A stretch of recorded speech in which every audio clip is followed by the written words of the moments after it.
teach you how to create a coastal macrame plant holder. It's a really easy activity to start off with. And to begin, you will need a number of different things that are really easy to access.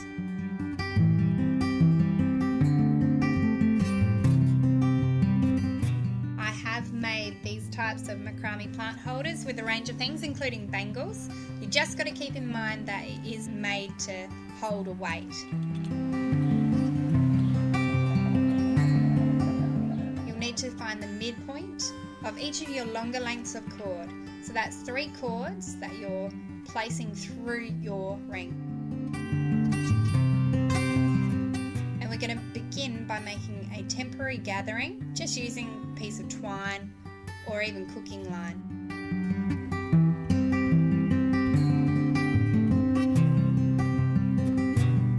And then we'll use one of our 1 meter or more pieces of cord to make a proper gathering knot over the top. So a short cord is used to make a gathering knot. You've just got to remember to make a loop, and the loop sits at the very top.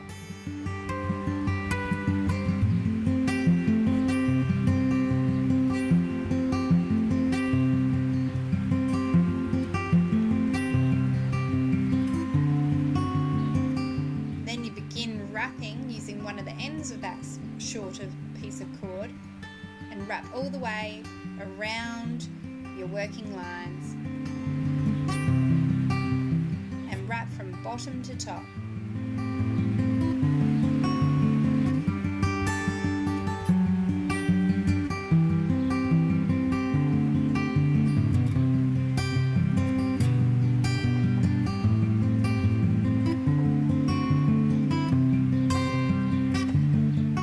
It is fiddly work, but when done right, it's a really attractive knot.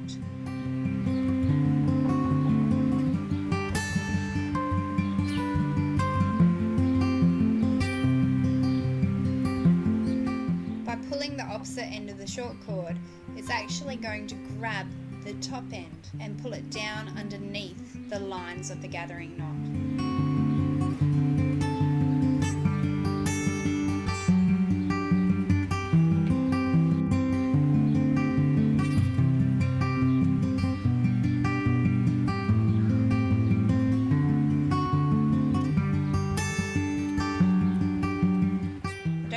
But I always make the worst examples of videos.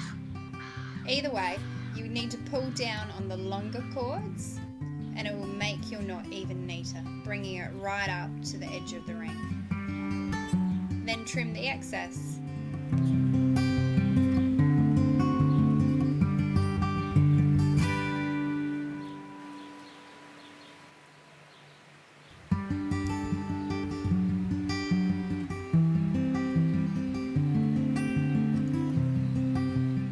Some macrame writers and bloggers and videographers also suggest putting hot melt glue underneath your binding knot or gathering knot.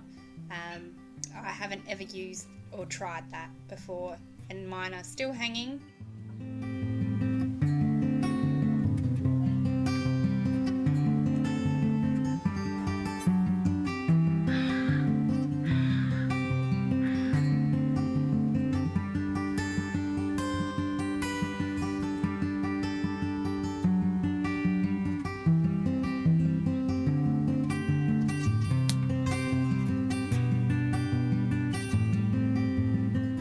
Some people choose to use their scissors like a fid, pushing or forcing the remaining line into the gathering knot. And that's your final gathering knots. For the second stage of the project, you would need to turn your work upside down. We're making a 6-cord crown knot, and to do that you have to lay each cord over the next one in line, so working around in a clockwise formation, and it's so much easier to see it than to actually tell you what I'm doing. But definitely have a look at my style. I use my thumb to hold my place in the very first lay.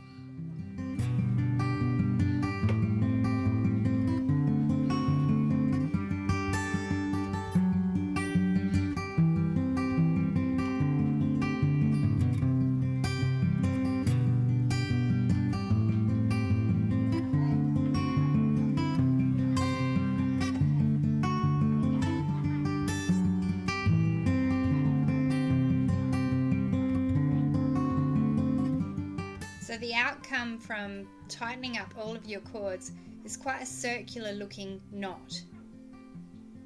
Just got to remember to pull each of the cords with the same tension, the same tightness.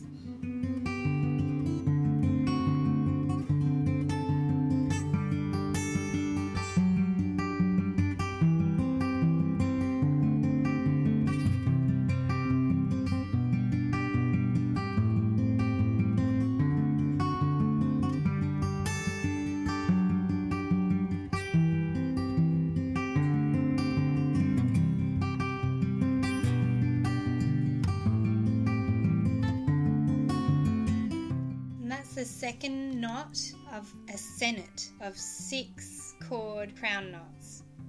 Senet basically means group.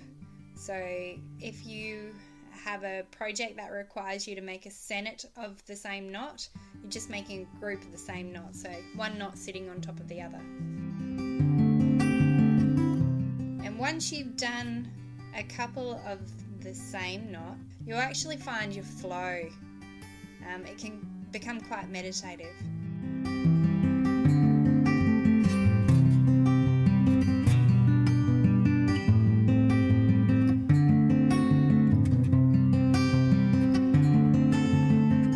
To finish off your project, you just need one more gathering knot or binding knot. Some writers call it different names, but it's using that second piece of shorter cord.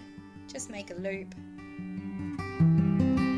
pinch it with one hand and work one of the ends around the group of lines all the way from the bottom to the top, hiding that piece of string.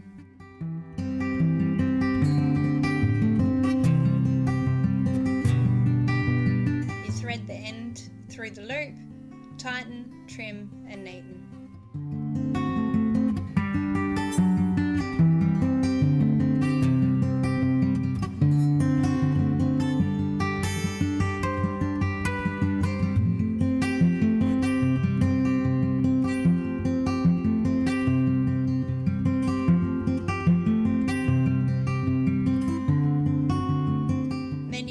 Off with a tassel. Mind you, most of my works often have a little bit of saliva added for free.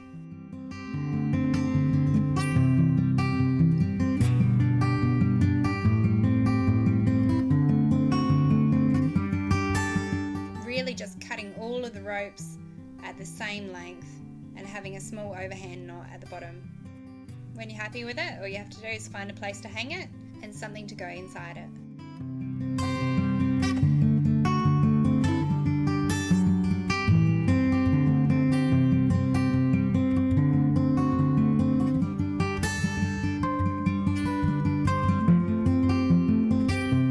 And that's the end of the tutorial. Thanks for watching.